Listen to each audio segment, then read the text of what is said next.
Eta bukatzen juteko, errezetatxo txiki bat ekarri dizuet, sinergi hortaz hitz egiteko, pasta errezetatxo bat, erreza, azkarra, eta azkenen ahoa, sentsazio hori emango diguna, ez? Hautako behar guteu 200 gramu pasta, eozin pasta, nahi duzuena, gogoko dezuena, limoia, parmesano gazta birrindua, batxuri ale bat, oliba olio birgina, eta antxoa ozpinetan.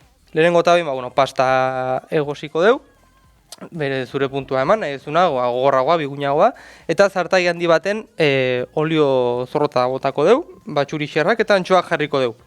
Xuba utziko deu, eta antxoa desegiten hasiko da. Hemen dako gure lehenengo umami kolpea, ez? Ia pixa batxuria gorritzen hasianen, suba itzali, limoia azal birrindua botako deu, eta zukua.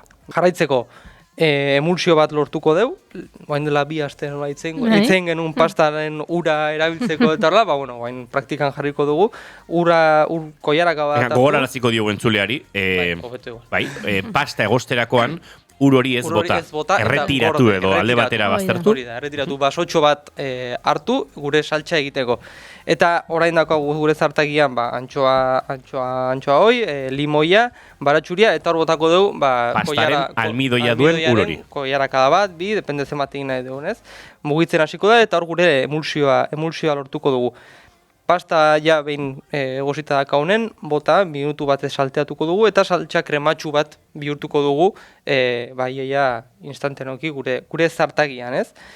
Zutik artera, eta parmesanoa botako dugu, birrinduta daukagun parmesanu hori, berria, ez boltsakoa, berriz ere. Ondo nastu, pipertz beltz pixka bat, eta jazta. Horrekiko dugu gure umami betetako errezeta bat. Zein izango da emaitza, pasta fresko bat, limoiaren gati bizia dana, baina atzealde sakontasun ikaragarri bat edukikoena, bai parmesanoaren gatik eta antxoaren gatik. Piskat errezeta igual arraroa egite zaio jendeari, baina probatu.